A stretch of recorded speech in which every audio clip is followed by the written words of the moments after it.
노력하면 반드시 성공한다. 이 말을 혹시 아직도 믿고 계신가요? 어릴 때부터 우리는 그렇게 배워왔잖아요. 최선을 다하면 꿈은 이루어진다고. 네, 그렇죠. 그런데 살다 보면 그게 꼭 정답은 아니라는 걸 깨닫는 순간이 오죠. 정말 죽으림을 다했는데도 결과가 따라주지 않을 때, 세상이 꼭 나만 외면하는 것 같고, 맞아요. 만약 지금 딱 그런 기분을 느끼고 있다면 오늘 이야기가 어쩌면 당신의 운명을 바꿀지도 모르겠습니다. 그렇죠. 오늘 우리가 깊이 파고들 인물이 바로 제갈량이잖아요. 1800년 전 그야말로 혼돈의 시대의 한가운데서 부탄자루로 천하를 움직이려 했던 남자. 네. 근데 오늘 우리가 만나볼 제갈량은요, 흔히 아는 것처럼 신비로운 마법사나 무조건 이기는 전략가 이런 이미지가 아니에요. 아, 그런 게 아닌가요? 오히려 실패가 예정된 것 같은 상황 속에서도 인간이 할 수 있는 일과 하늘의 뜻을 냉정하게 구분했던 위대한 철학자이자 심리학자에 가깝습니다. 맞아요. 그게 이번 이야기의 핵심인 것 같아요. 저도 이번에 보면서 가장 인상 깊었던 구절이 바로 모사제인 성사제천이었거든요. 역시. 일을 꾸미는 건 사람이지만 그 일을 이루는 건 하늘의 몫이다 이 말이요. 바로 그겁니다. 이게 처음 들으면 되게 허무하게 들릴 수 있어요. 어차피 될 일은 되고 안 될 일은 안 된다는 식의 체념처럼요. 네, 약간 그렇게 들리죠. 하지만 그 속뜻을 제대로 파고들면 이건 불확실성으로 가득한 세상에서 오히려 그건 내 편으로 만드는 정말 무서운 승부사의 통찰이 담겨 있거든요. 오늘 제갈량의 지혜를 빌려서 요즘처럼 한 치 앞도 알 수 없는 시대를 살아가는 우리에게 진짜 필요한 처세의 비밀이 뭔지 한번 제대로 파헤쳐 보려고 합니다. 정말 기대되네요. 특히 많은 분들이 나는 정말 열심히 사는데 왜 이렇게 인생이 풀리지 않을까 고민하잖아요. 그렇죠. 제갈량은 그 첫 번째 답을 의외의 것에서 찾더라고요. 뭔가를 더 하는 게 아니라 오히려 어떤 상태를 유지하는 게 중요하다고 봤다면서요? 맞습니다. 그게 바로 우리가 풀어볼 첫 번째 열쇠, 영정치원입니다. 영정치원? 네, 제갈량의 아들에게 보낸 편지에 나오는 말인데 마음이 단박하지 않으면 뜻을 밝게 세울 수 없고 고요하지 않으면 멀리 내다볼 수 없다는 뜻이죠. 마음이 고요해야 멀리 볼 수 있다. 이게 말이 쉽지 요즘 세상에 가능한 일일까요?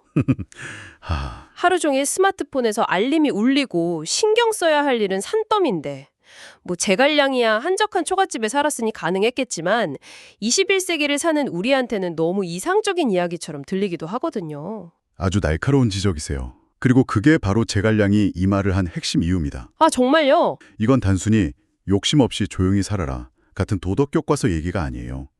이건 현대 뇌과학에서 말하는 인지적 자원 관리의 핵심 원리거든요. 인지적 자원 관리요? 네, 우리 뇌가 하루에 처리할 수 있는 정보의 양, 내릴 수 있는 결정의 총량은 정해져 있어요. 그런데 쓸데없는 걱정이나 자잘한 선택들로 이 에너지를 다 써버리면 정작 중요한 순간에 뇌가 방전돼서 멍청한 결정을 내리게 되는 거죠. 그러니까 뇌의 배터리를 아껴 써야 한다는 거군요. 그렇죠. 쉬운 비유를 하나 들어볼까요? 여기 흙탕물이 가득 든 컵이 있어요. 네. 이 물을 가장 빨리 맑게 만들려면 어떻게 해야 할까요? 필터를 쓰거나. 그러나요. 막 적거나 필터를 쓰는 게 아니라 그냥 가만히 두는 거예요. 그럼 불순물들이 중력에 따라 저절로 가라앉으면서 물이 맑아지죠. 우리 마음도 똑같습니다. 마음이 조급하고 욕심에 사로잡히면 심리학에서 말하는 터널 시야 현상에 빠져요. 터널 시야요? 네, 말 그대로 시야가 좁은 터널처럼 변해서 눈앞의 이익이나 당장의 문제밖에 못 보게 되는 거예요. 그런 상태에서는 아무리 똑똑한 사람이라도 최악의 수를 두게 됩니다. 그러고 보니 스티브 잡스가 맨날 똑같은 검은 터틀넥만 입고 워렌 버핏이 복잡한 월스트리트가 아니라 조용한 시골 오마하에서 투자를 결정하는 것도 비슷한 맥락이겠네요. 정확합니다. 삶의 자잘한 소음들을 의도적으로 차단해서 정말 중요한 본질에만 뇌의 에너지를 집중하려는 시도? 바로 그거죠. 복잡함이 지혜의 가장 큰 적이라는 걸 본능적으로 알았던 거죠. 제갈량은 여기서 한 걸음 더 나아가 이런 말까지 남겼어요. 욕심이 많으면 지혜가 흐려지고 사랑이 지나치면 위험이 서지 않는다. 앞부분은 이해가 되는데 사랑이 지나치면 위험이 서지 않는다는 말이 되게 흥미롭지 않나요? 네, 그 부분이 좀 의외였어요. 사랑이 많으면 좋은 거 아닌가요? 리더의 입장에서는 독이 될 수 있다는 거죠. 특정 인물에 대한 애정이나 사적인 감정에 이끌려서 냉정한 판단을 내리지 못하면 원칙이 무너지고 조직 전체가 위험해진다는 의미입니다. 아, 심리학에서는 이걸 정서적 편향, 에펙트 효리스틱이라고 불러요. 내가 무언가를 좋아하거나 욕심내는 감정의 필터가 끼는 순간 우리는 사실을 있는 그대로 보지 못하고 자기가 보고 싶은 대로 왜곡해서 보게 됩니다. 그렇군요. 제갈량의 진짜 위대함은 감정이 없는 냉혈한이라서가 아니라 자신의 감정과 눈앞의 사실을 분리해서 볼 줄 아는 메타인지 능력이 있었기 때문이에요. 그렇다면 제갈량이 말하는 고요함이라는 건 아무것도 안 하고 가만히 있는 게으름과는 완전히 다른 개념이겠군요. 네, 그럼요. 오히려 더 높은 차원의 실행을 위한 준비 단계 같은 느낌인데요. 바로 그거예요.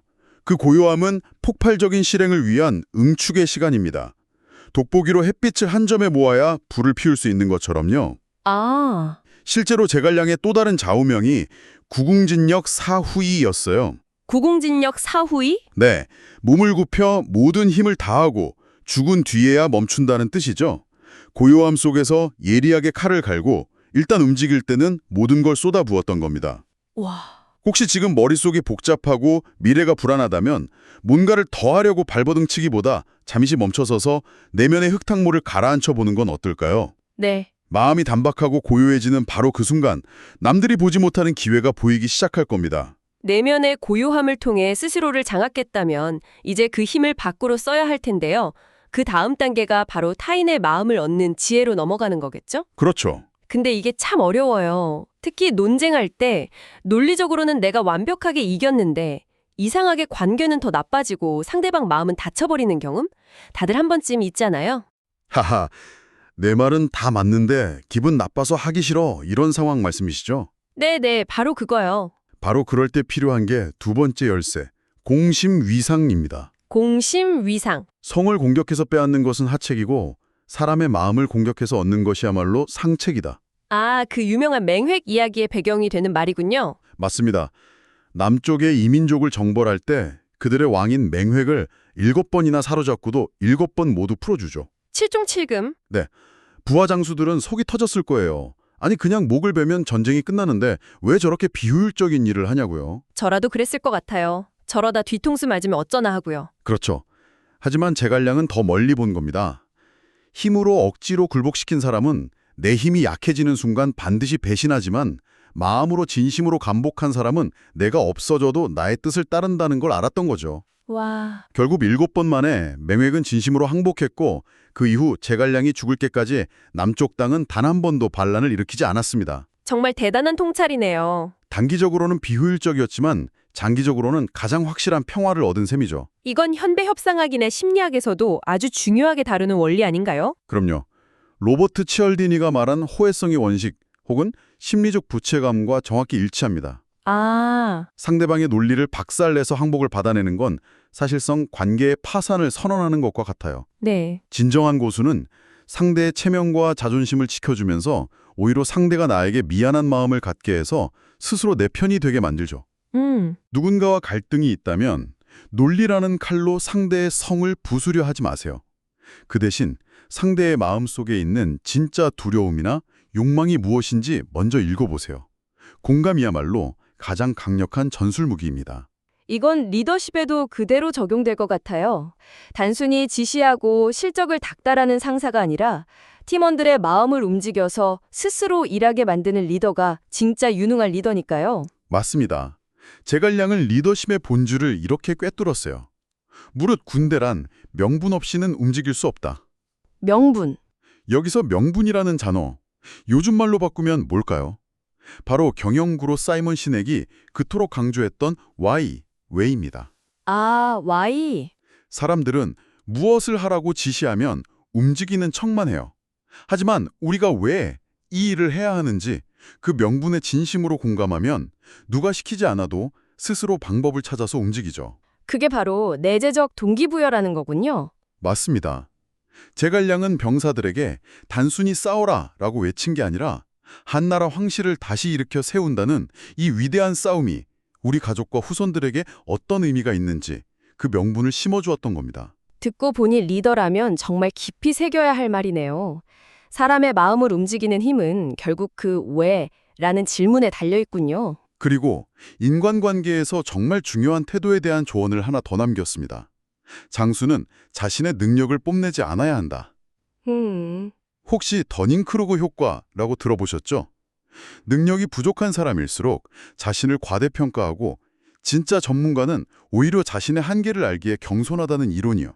네, 들어봤어요. 제갈량은 천하들 쥐락펴락할 능력을 가졌으면서도 늘 자신을 낮추고 모든 공을 주군인 유비에게 돌렸습니다. 이건 단순한 겸손이 아니라 주변의 질투와 견제를 피하는 고도의 처세술, 일종의 방어적 비관주의이기도 해요. 아, 내가 나를 낮추면 오히려 다른 사람들이 나를 높여주게 되죠. 스스로 빛나려고 애쓰지 말고 주변 사람들을 빛나게 해주세요. 역설적이게도 바로 그때 당신은 누구보다 빛나는 존재가 될 겁니다. 와, 정말 흥미롭네요. 내면의 고요함으로 나를 다스리고 공감과 명분으로 타인의 마음을 얻고 그럼 이제 마지막 단계가 남은 것 같은데요. 네, 나 자신과 타인을 다스렸다고 해도 예측 불가능한 미래는 어떻게 대비해야 할까요? 인생에서 가장 위험한 순간은 실패했을 때가 아니라 오히려 이만 하면 됐다, 이대로도 괜찮다고 안도하는 순간이라는 말이 있잖아요. 정확합니다. 그게 바로 우리가 마주할 세 번째 열쇠, 거한 사위입니다. 편안할 때 위태로움을 생각하라. 거한 사위. 이 말의 핵심을 가장 잘 보여주는 현대적 비유가 바로 경제학자 나심 탈레브가 말한 칠면조의 오류예요. 아, 저 그 이야기 알아요. 칠면조가 천일 동안 주인이 주는 모이를 먹으면서 주인은 나를 사랑하고 내 인생은 평화로워라고 확신하지만 그렇죠. 정작 천하고도 하루째 되는 날인 추수감사절에 무슨 일이 일어났는지는 까맣게 모르는 그런 이야기죠. 맞습니다. 칠면조에게 과거 천일의 데이터는 미래를 예측하는데 아무런 쓸모가 없었죠. 오히려 그 평온함 때문에 파멸을 맞이하게 된 거고요. 네. 제갈량은 그 난세 속에서 어제의 평온이 내일의 안전을 절대 보장해주지 않는다는 걸 뼛속 깊이 체감했던 사람입니다. 그래서 그는 항상 가장 좋을 때, 가장 최악의 상황을 가정했습니다. 생각하고 대비했는지 궁금한데요. 물론입니다. 제갈량은 항상 머릿속으로 최악의 시나리오를 수백 번씩 시뮬레이션했습니다. 아, 시뮬레이션을? 네. 적의 움직임, 날씨의 변화, 아군의 배신까지 모든 변수를 넣어서 말이죠. 그래서 실제 전투가 벌어졌을 때는 당황하는 법이 없었어요. 이미 머릿속에서 여러 번 겪었던 일이니까요. 와. 이건 현대 경영학에서 프리모텀, 즉 사전 부검이라고 부르는 기법과 똑같습니다. 프리모텀이요? 사후 부검이 아니라 사전 부검이라고요? 네. 보통 프로젝트가 실패하면 끝나고 나서 포스트모텀을 하잖아요. 뭐가 문제였는지. 프리모텀은 그걸 시작하기 전에 하는 겁니다. 아, 이 프로젝트가 이미 처참하게 실패했다고 가정하고 그 원인이 뭘지 팀원들과 함께 역으로 추적해보는 방식이에요. 흥미롭네요. 내 계획은 완벽해 라고 믿는 건 오만입니다. 만약 내 계획이 실패한다면 어디서 어떤 이유로 구멍이 날까? 라고 끊임없이 의심하고 검증하는 것이 진짜 전략이죠. 네. 제갈량의 신출 귀몰한 계책들은 천재적인 영감의 산물이 아니라 바로 이 지독할 정도로 치열한 의심과 검증의 결과물이었습니다. 그렇게 철저하게 준비된 사람만이 비로소 기회를 잡을 수 있는 거군요. 그렇죠. 준비되지 않은 사람에게는 기회가 와도 그게 기회인 줄도 모르고 지나가 버릴 테니까요. 제갈량은 거기서 한 발 더 나아갑니다. 현명한 자는 기회를 찾고 지혜로운 자는 기회를 만든다. 기회를 만든다. 그리스 신화에 나오는 기회의 신 카이로스는 앞머리만 있고 뒷머리는 대머리라고 하잖아요. 네, 맞아요. 기회는 스쳐 지나갈 때 앞에서 낚아채야지 지나가고 나면 잡을 수 없다는 뜻이죠. 그런데 제갈량은 한술 더 떠서 카이로스가 오지 않으면 판 자체를 흔들어서라도 카이로스를 억지로 내 앞으로 끌고 오겠다는 겁니다. 와, 정말 적극적이네요. 상황이 안 좋다고 불평만 하는 건 하수예요. 고수는 주어진 상황이라는 재료를 가지고 어떻게든 기회라는 요리를 만들어내죠. 이것이 바로 아까 말했던 성사지천의 진짜 의미입니다. 아, 하늘의 뜻을 그저 넋놓고 기다리는 게 아니라 하늘이 감동해서 내 뜻을 따를 때까지 인간으로서 할 수 있는 모든 준비와 노력을 다하는 것. 오늘 말씀을 쭉 듣다 보니 한 가지 역설적인 질문이 생기는데요. 네, 어떤 걸까요? 영정치원으로 자신을 다스리고 공심이상으로 사람을 얻고 거한 사위로 미래를 대비했던 제갈량이지만 결국 그는 천하통일의 꿈을 이루지 못한 어떻게 보면 실패한 영웅이잖아요. 그렇죠. 그런데도 왜 우리는 1800년이 지난 지금까지 그를 이토록 존경하고 그의 지혜를 배우려고 하는 걸까요? 정말 중요한 질문을 던져주셨네요. 우리가 그를 존경하는 이유는 그가 이뤄낸 결과가 아니라 그가 삶을 통해 보여준 태도 때문일 겁니다. 태도요? 그의 유언과도 같은 그린 출사표에 이런 구절이 나와요. 신은 본래 평민으로 남양 땅에서 직접 밭을 갈며 난세의 목숨 부지하기를 바랐을 뿐 제후에게 알려져 영달을 구하지 않았습니다. 스스로를 천재나 영웅이 아니라 그저 밭 갈던 농부였다고 표현한 거군요. 바로 그 마음입니다. 그는 스스로를 특별하다고 자만하지 않았어요. 그저 농부의 마음으로 매일매일 자신이 할 수 있는 일에 온 정성을 다해 씨를 뿌리고 밭을 갈았을 뿐입니다. 진인사 대천명이라는 말 그 자체의 삶을 산 거죠. 인간으로서 할 수 있는 모든 노력을 다하고 그 결과는 겸허히 하늘에 맡긴다. 네. 어쩌면 그는 자신의 꿈이 이루어지지 못할 것을 알면서도 나아갔을 겁니다. 그것이 옳기 때문에. 자신의 몸이 부서질 것을 알면서도 멈추지 않았을 겁니다. 그것이 자신의 소명이었기 때문에. 결과는 그의 통제 밖에 있었지만 그 과정만큼은 누구보다 완벽하게 그의 통제 안에 있었던 거죠. 듣고 보니 가슴이 좀 뭉클해지네요. 지금 당신의 삶은 어떻습니까? 현실의 벽이 너무 높아 보여서 노력해도 안 될 것 같아서 지레 포기하고 싶으신가요? 그렇다면 스스로에게 이렇게 한번 물어보면 어떨까요?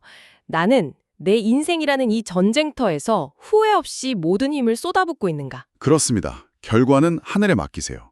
하지만 그 과정만큼은 하늘이 질투하고 감동할 정도로 치열해야 합니다. 네. 그렇게 한다면 성공은 보장할 수 없어도 성장은 반드시 보장됩니다.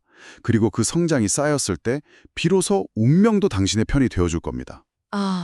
지금 당장 당신의 집중을 흐트리는 것들을 잠시 멀리하고 오늘 당신이 해야 할 가장 중요한 단 하나의 일에 몰입해 보십시오. 네. 적벽대전에서 제갈량이 간절히 기다렸던 동남풍처럼 그 작은 몰입들이 쌓여 언젠가 당신의 인생에 거대한 역전의 바람을 불러일으킬 것입니다. 당신의 승리를 믿습니다.